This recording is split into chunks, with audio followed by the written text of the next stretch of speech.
Okay, boom fans, here we go. I'm going to try something new. May take me a few times to try it to make it work right. Please feel free to say in the comments whether you like it better or worse or whatever. Like I said, my whole idea of making these videos is to be informational and help you guys out in choosing bowling balls, choosing layouts. I get asked a lot, what layout should I do on this ball? What layout should I do on that ball? And so I thought I'd just make videos and maybe people would enjoy watching them. So that's what I'm trying to do. And so I've got my press, as you see. I spent all day today setting it up, so I may look a little worn out. But I've got these 3 bowling balls to drill up. I've been waiting for to drill them up. They've been sitting on this bench waiting for holes, and I haven't done it yet. So I've got a league tomorrow night. I've got a tournament this weekend, SASBA, over in Alexandria, Louisiana. And so hoping to get some holes in these, get a chance to throw them first so I get an idea of what they do, and then hopefully be able to use them or not, whatever, but at least know what they can do so I can choose whether to use them or not. So the first ball I'm going to try to lay out and drill up is going to be the Hammer Scorpion Sting. I've just recently signed with DB8. Some of these other ones in the past I've not had a chance to throw, like the original Scorpion. I did not get a chance to throw it, so I regret to say that I can't do a comparison to what the other Scorpion did and this Scorpion, but I am going to give you my take on this Scorpion. So one of the first things I like to do when I'm deciding to lay out on a bowling ball, I'm going to take everything into account. This is a pearl bowling ball, right? So let's take a look here. I went to the Hammer website. That's what I do first. I go to the Hammer website and I look up the specs on the ball. So we've got a Semtex Pearl reactive. It's made for medium oil, so that means it's going to be something that I want to drill up that I can use late in tournaments or late in league, because sometimes place I bowl there's friction out of this world. So that's going to be something I gear toward what my thoughts are on what I'm going to lay this ball out to be able to do, something to be able to get inside, play the steep angles, the inside angles, and be able to get the corners out and get the ball still go through the pins. So that's going to be my thought process when I pick out a layout for this ball. I'll be honest, I've done some thinking on this ball, but I haven't really settled in on a layout yet. So anyway, that's where I'm at so far with it. Let's see what I got here as far as specs goes. By the way, it's a pretty good looking ball. I've seen video of somebody throwing it, and it looks really good going down the lane, at least in the video it did.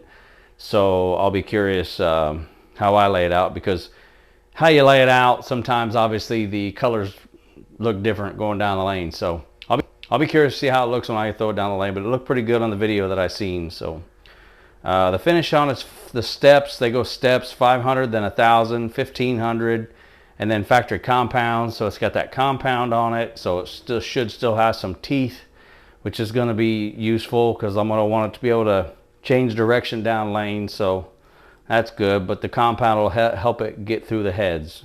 Also good for what I'm going to want it to do. I use 15-pound bowling balls. So the RG rating on this ball is 2.485. It's fairly low. It's on the lower end spectrum of RGs. What that means is, I know I keep saying this over and over again, but for those of you that don't know or haven't watched my videos already, I'll just keep repeating myself. 2.485, that's fairly low for an RG rating. The RG rating is the the higher the RG, the longer the ball waits to get into its movement. Okay, the lower the RG, the earlier the ball get revving up. The earlier the ball will start rolling into the lane. So earlier read. Now, keep in mind, the covers are going to play into that. So if you've got a ball with a 2.48 RG and you say, oh, it's an low RG, so it might read early. Yeah, it's going to start rolling early, but with this cover, it's not the stronger cover, so that cover is going to allow it to still get through the heads. So there's lots of variables when it comes to these bowling balls, and you just have to kind of understand how they all work with each other. So 15-pound ball, 2.485 RG, which I like a lower RG bowling balls. I like higher RGs for different reasons, but I'm a fan of the lower RGs sometimes, because especially for bowling balls that I'm going to be using this for late, when they break down, there's a lot of hooking. The lower RGs tend to not be so sideways on the back end, and I want a ball that I want it to make the turn, but I don't want it to jackknife. I don't want it to be unpredictable where I think I throw a good shot and then I'm Greek church. You know what I mean? So differentials 0.045. That's right in that medium range. It's not super low. It's not high. Once again, it fits right into that idea that I have of wanting to be able to use it late into a league or tournament or whatever. So everything I'm seeing on this bowling ball makes me think that if I use it early, it's going to be because they're dry out. If I use it late, I'm going to be able to play inside with it, go in deep. So probably keep in mind this is a symmetrical ball, not an asymmetrical ball. If you guys watch all these videos, you probably know, or if you don't know, on a symmetrical ball, there's no mass bias. If you look, I don't know if you can see that in the video, like on this ball, that third dot, the third marking, that means it's asymmetrical. The point to me bringing that up is this doesn't have that third marking, which means the first number is not going to mean a lot. For the most part, I just picked the first number on a symmetrical ball just to keep the CG somewhere around the grip. It doesn't really matter. So I'll probably go something like 50 degrees or something like that. It doesn't really matter. So we'll go ahead and draw the line on the first one. I just had a sharpened pencil. Here we go. We'll go ahead and draw a line on the first one. Find the center of that pin, the center of the CG, just so we can get our bearing of the two markings that are there, right? And then I'll go ahead and make my first line. Like I said earlier, it doesn't really matter, but I'm still going to pick it anyway. So I'm going to pick, what I say, 50? I'm going to pick 50, which what that's going to do is it's going to keep that CG somewhere back toward where my grip is, in the range of it. Maybe straight up and down, maybe a hair toward it, but it's going to be land somewhere in that range. So on that first marking, I put the 0 of the prosect right on the center of the pin. Line that up on that line. Come over here. Mark 50 degrees. And then make that line. Find the center of the pin. And then that line. And there you go.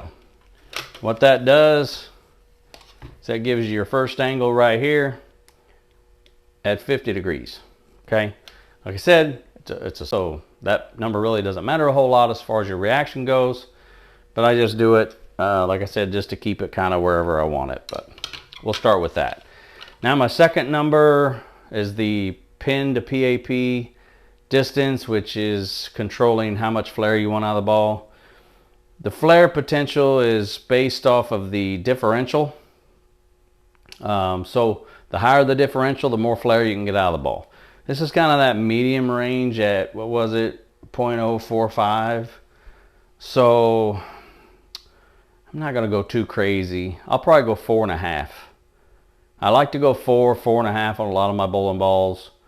3 3/8 is your maximum amount of flare you're going to get. So like if you go lower than 3 3/8, the ball's going to flare early and then not so much down lane.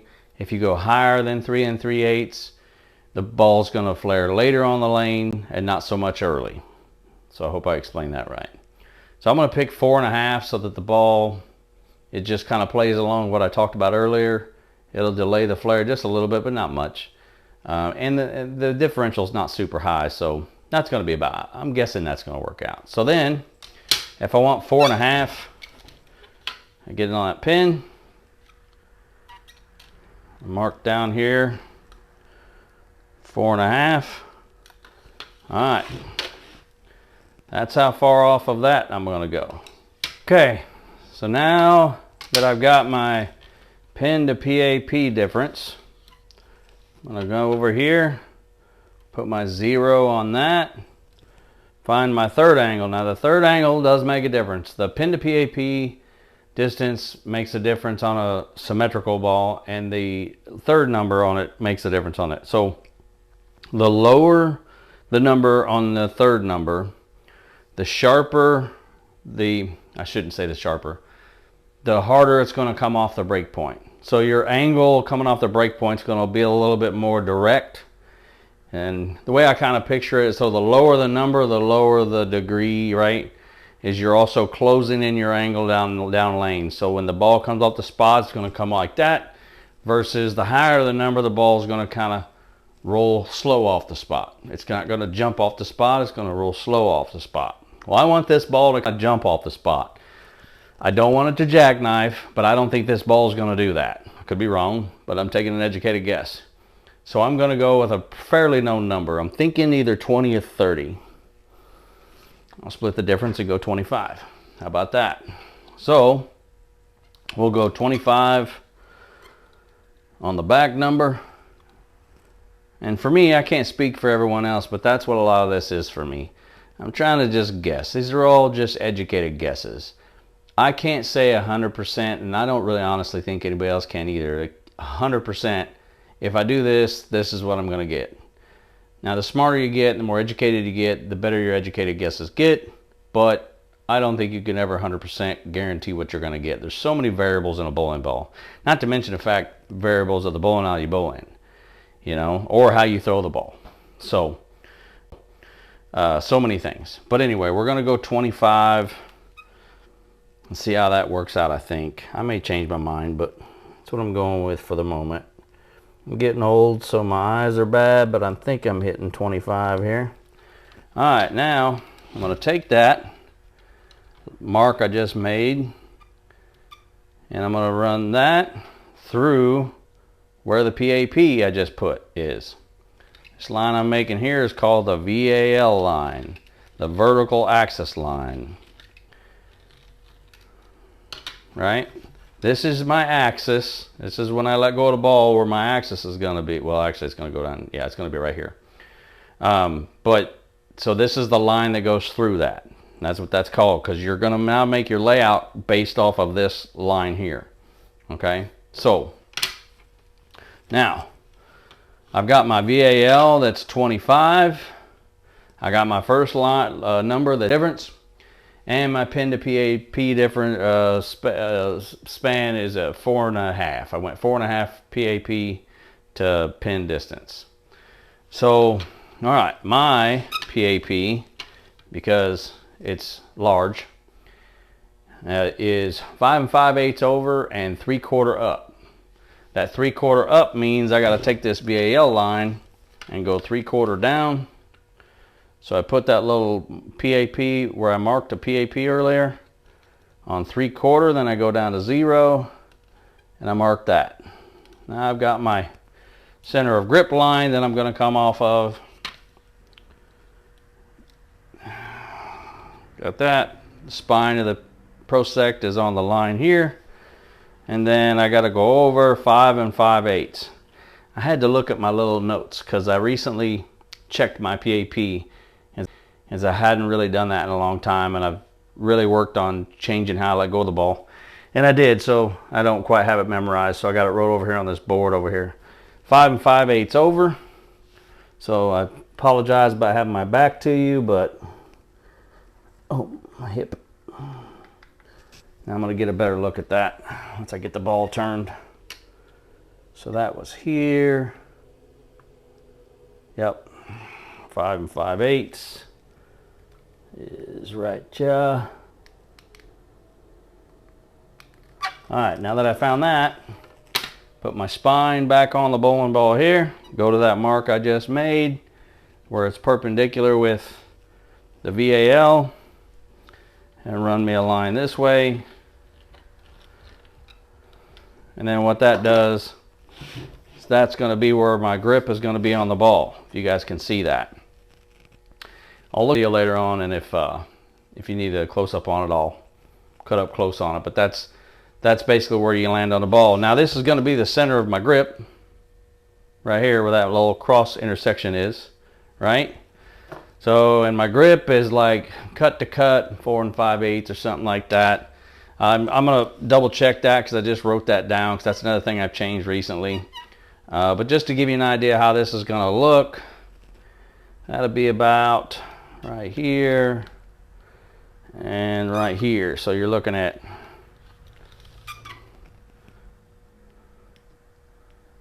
right there and right there. So that would be 50 by 4.5 by 25 for my PAP. Now, once again, you guys might know this, but everybody's PAP most likely is going to be different. Your 50 by 4.5 by 25 may not look like this. Now, just me looking at this ball, I've had stuff drilled like that before and liked it. So, for the purpose that I want this ball for. So we are going to see. That only being 25, that's going to really get that ball revving up off the spot so that I can get it to change direction down lane. The ball's characteristics, I think, will not allow it to go sideways, so that's good, hopefully. Hopefully I'm right. And that's it. That's the layout of the Scorpion Sting by Hammer. So, hope that was helpful for you. I'm also going to make a video on the CUDA C. The new CUDA C power, or the CUDA power core. I'm sorry, CUDA C. You know, I'm showing my age. The CUDA power core. And then I've got another one coming out with the One. So I'll get to all those, and those will be coming out soon. So I hope you enjoyed, and I hope this was informational for you.